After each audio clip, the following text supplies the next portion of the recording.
Oggi svegliamo i retroscena del microbaffle per fare correzione acustica. Abbiamo oggi qui con noi Davide, l'artefice del microbaffle. Raccontaci un po' com'è nata questa idea. Allora, dunque, insieme a Francesco, che con me ha lo studio Archimera Design, noi siamo uno studio di designer, abbiamo sviluppato uno strumento per la correzione acustica che nascesse prima di tutto con la possibilità di integrarsi da un punto di vista architettonico, no? Perché a nostro avviso, nel momento in cui introduciamo la correzione acustica in uno spazio, secondo me è davvero fondamentale che sia integrato con l'architettura, ok? Con lo spazio che noi andiamo a correggere. Quindi questo naturalmente non è l'unico delle ipotesi che abbiamo fatto, però una delle ipotesi ci piaceva che dialogasse un po' con quelle idee di soffitti dogato in legno, cose di questo tipo, e si andasse a integrare bene da quel punto di vista. Allora l'idea, la suggestione è stata quella di dire, ma perché queste doghe, diciamo, che costituiscono alcune controsoffittature, che ritornano un po', no, nell'architettura contemporanea, sono dei temi abbastanza cari a noi architetti, e non proviamo a incrociarle con quella che è del materiale fonoassorbente. E allora siamo un po' partiti un po' come da degli ingredienti che tu puoi guardare e avere in frigo quando ti vuoi fare un po' una torta, dici guarda cosa posso avere. E l'idea è quella di partire con il materiale, con il layer proprio base, che è quello della fibra di poliestere, che diciamo che costituisce il core da un punto di vista della fonoassorbenza del prodotto, e andare a lavorare su di lui cominciando a tessere delle trame. Abbiamo fatto all'inizio degli esperimenti con delle doghe più grandi, più piccole, più fessurate, fino a considerare queste di questa dimensione, in modo che una volta che sono in prospettiva, quando le vedo magari soprattutto dal basso, cose di questo genere, ci dassero questa idea del soffitto continuo, no, di doghe in legno, questa scansione ritmica, no, tipica e calda di questi soffitti.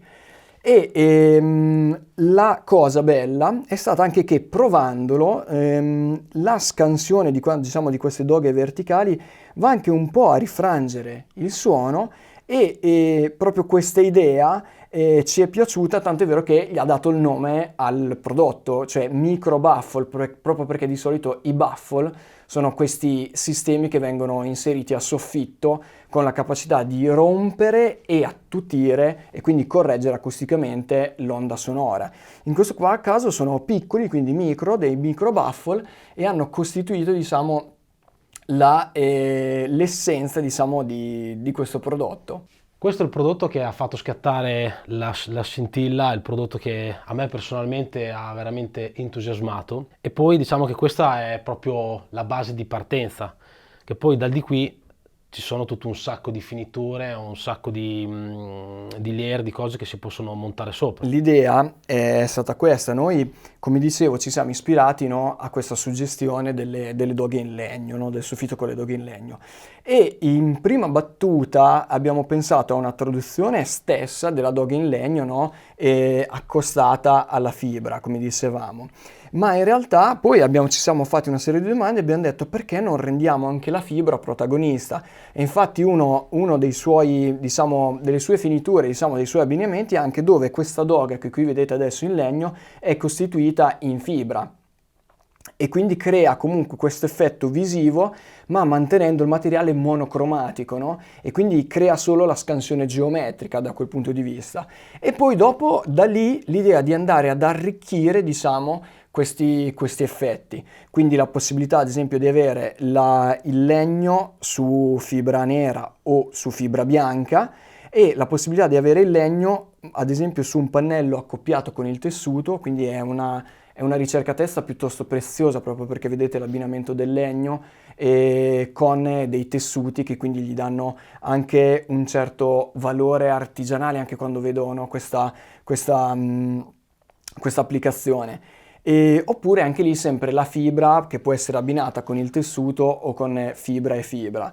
E una delle cose che è poi stata sviluppata in un altro progetto, dove magari un giorno ci facciamo un video apposta e raccontiamo magari anche quello, è la Sicuramente. finitura effetto parete e cemento, quindi avere le doghe appoggiate su questo piano, diciamo, che ha già una finitura suo di aspetto proprio veramente con della vernice cemento e della vernice effetto muro, diciamo, ma che più che effetto non mi piace tanto chiamarli effetto, perché la vernice che diamo qui sopra ha una composizione che è veramente come la vernice che diamo a parete. Naturalmente è stata fatta della ricerca, ma come dicevo non voglio anticipare niente perché magari ve lo raccontiamo in un altro video questo, Andrea. Questo per noi è una partenza, come diceva giustamente Davide. Poi ci saranno veramente ulteriori sviluppi e abbiamo anche in serbo tantissimi progetti ai quali è stato chiesto questo prodotto con tante varianti. Beh dai, carina Andrea questa cosa del raccontare il dietro le quinte creativo, fra virgolette, dietro lo sviluppo di un prodotto. Sicuramente ne faremo delle altre, anche perché Volentieri. abbiamo tanti altri segreti